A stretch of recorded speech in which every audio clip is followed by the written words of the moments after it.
Bonjour à tous.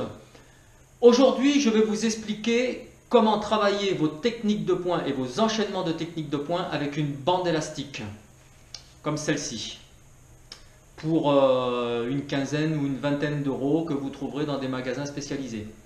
Donc c'est pas très onéreux et ça vous permettra de travailler autrement, notamment chez vous ou à l'extérieur, en l'absence de sac. Et aussi, si vous êtes blessé, comme c'est le cas pour moi en ce moment, ça n'a pas changé. J'ai toujours cette entorse qui n'est toujours pas guérie. J'espère que je vais pouvoir réutiliser mes jambes dans très peu de temps. En attendant, ça me permet de travailler différemment.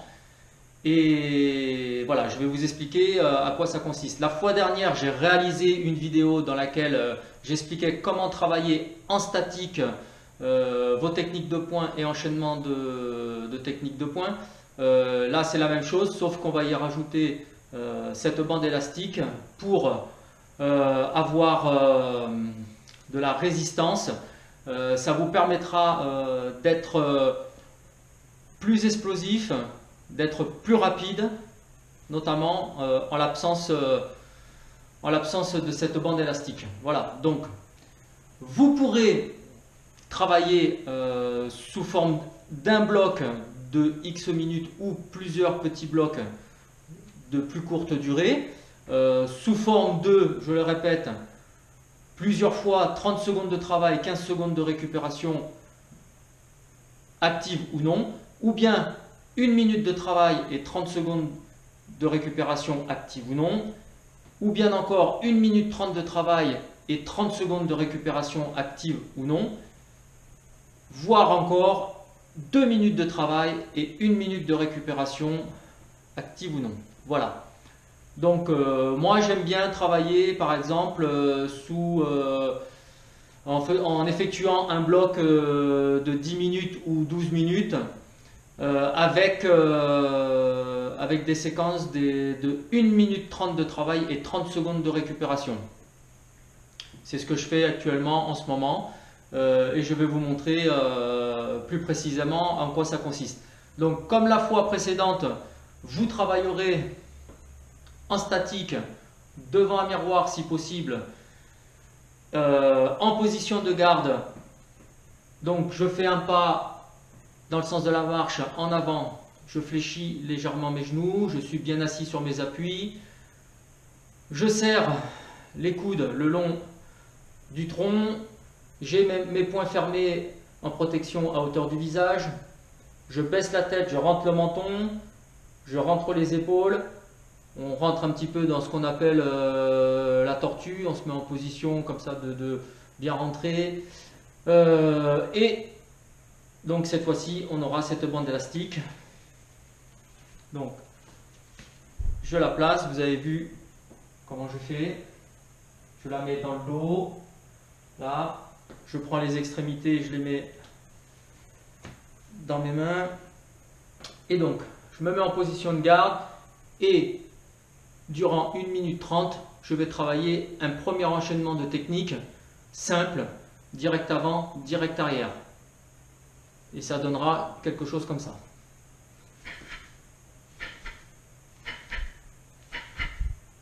Et ce, durant 1 minute 30. Vous pourrez compliquer l'enchaînement de techniques de points au fur et à mesure des reprises qui suivront. Donc ça, vous pourrez par exemple ajouter un direct du bras avant.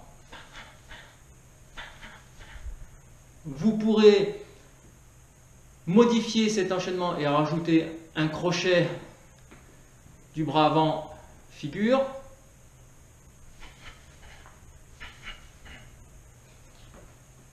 Ensuite, vous y ajoutez ce que vous voulez.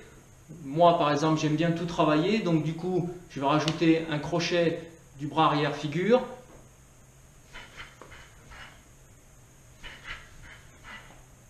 D'accord? Et vous pourrez rajouter ensuite l'uppercut du bras avant figure.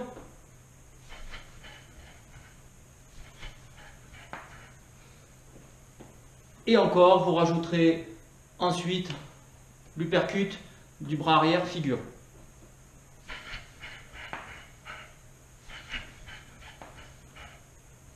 Voilà.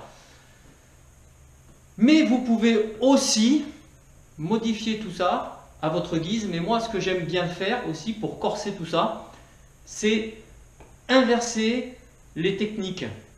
C'est-à-dire que si je commence par du simple, avec un direct du bras avant figure, un direct du bras arrière figure, je vais alterner avec des techniques inversées. C'est-à-dire que je ferai en alternance direct du bras avant figure, direct du bras arrière figure, direct du bras arrière figure, direct du bras avant figure.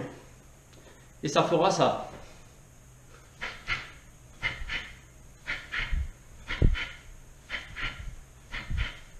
Voilà.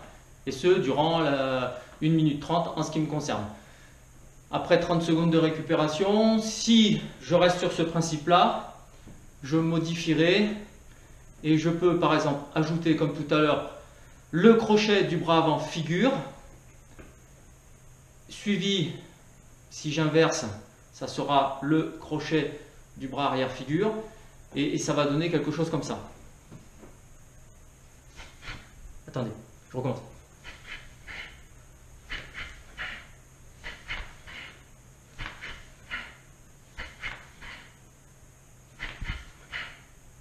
Voilà, vous avez compris le principe. Grosso modo, c'est ça. Voilà, ça vous permet de bien gamberger quand vous travaillez, parce qu'en même temps, il faut réfléchir, il faut coordonner ses mouvements, il faut savoir où on en est, il faut analyser, et c'est une difficulté supplémentaire. Voilà. Donc, pour compléter cette vidéo que je fais un petit peu à l'arrache, parce que j'avais une dizaine de minutes à vous consacrer aujourd'hui, je vais encore le répéter, même si je l'ai déjà dit lors de la vidéo précédente, c'est que lorsque vous travaillez,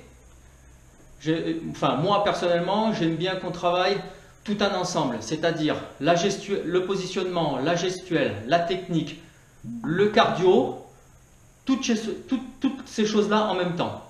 Voilà. Donc, vous penserez à bien être en position de garde avec les coudes bien serrés le long du buste, avec les poings bien fermés, en protection à hauteur du visage, la tête avec le menton baissé.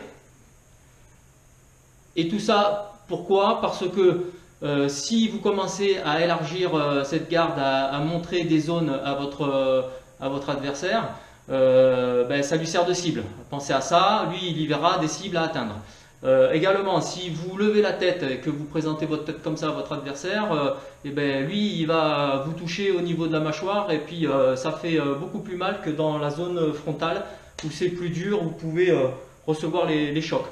En même temps, pensez que tout ça c'est de la protection. Quand vous êtes en boxe pied-point, voilà, vous recevez des fouettés médians ou pour du kick des middle, vos avant-bras ils servent à bloquer les coups.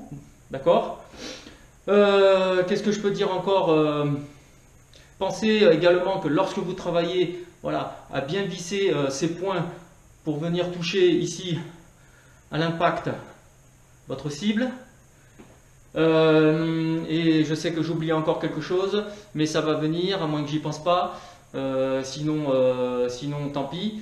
Voilà, et je voulais aussi vous parler de ces mouvements d'épaule. Voilà, plus vous faites des mouvements comme ça et plus vous donnez des indications à votre adversaire qui, s'il est super doué, comme certains que je connais, vos adversaires pourront lire votre boxe et plus facilement anticiper ce que vous allez faire. Donc voilà, donc quand vous travaillerez,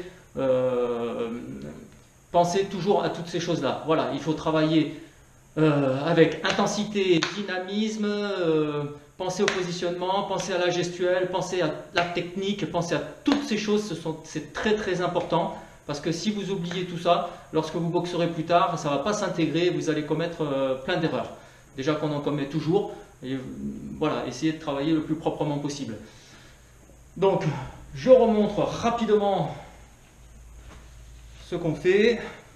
Voilà, je suis là et j'ai décidé de travailler par exemple durant 1 minute 30, un premier enchaînement, je me place comme il faut, je vous le montre, voilà, et j'essaye de travailler technique, avec dynamisme, intensité et propre.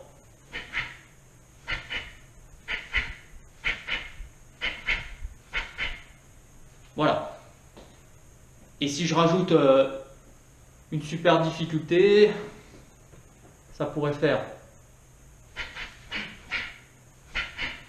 Allez, je recommence, je me suis raté, c'est pas grave, je vais tellement aller vite que je suis tellement pressé là que je commence un peu à perdre pied.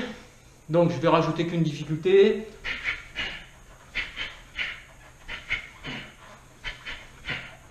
Si j'en rajoute une autre, ça fera...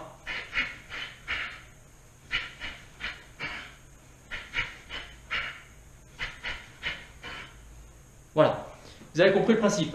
Là, j'ai vraiment compliqué parce que j'ai inversé mes techniques. Ben voilà, cette vidéo est maintenant terminée. J'espère qu'elle vous aura plu. Pensez à regarder les autres, à partager celle-ci, à partager les autres si elles vous ont plu également. Et puis également à dire à tout le monde qu'il existe une chaîne sur la pratique de la savate qui est quand même vachement large. Parce que ce que je veux montrer, c'est que dans une discipline, que ce soit la boxe anglaise, que ce soit les boxe pieds-poings, que ce soit d'autres disciplines, sport de combat ou autres, eh bien, il y a beaucoup de travail autour de tout ça, et notamment en boxe, avant de monter sur un ring et de se fighter, comme on dit, il y a un énorme travail derrière, et celui-là peut en faire partie, comme tous les autres exercices que je montre. Voilà, et j'en profite pour vous dire que je reviens d'un entraînement. J'ai filmé quelques séquences qui paraîtront je ne sais quand, comme celle-ci, je ne sais pas quand est-ce que je vais la mettre en ligne. Et cette fois-ci, c'est pas moi qui suis mise en scène, puisque je peux pas bien entendu réaliser tous les exercices en raison de ma blessure à la cheville. Donc j'en profite pour filmer les autres. Et en même temps, vous regarderez ce que ça donne quand on impose aux autres des exercices cardio intenses assez difficiles à réaliser, où il faut vraiment se dépasser. Bon, voilà, allez, assez parlé, je vous quitte et je vous dis au revoir et à bientôt. Ciao!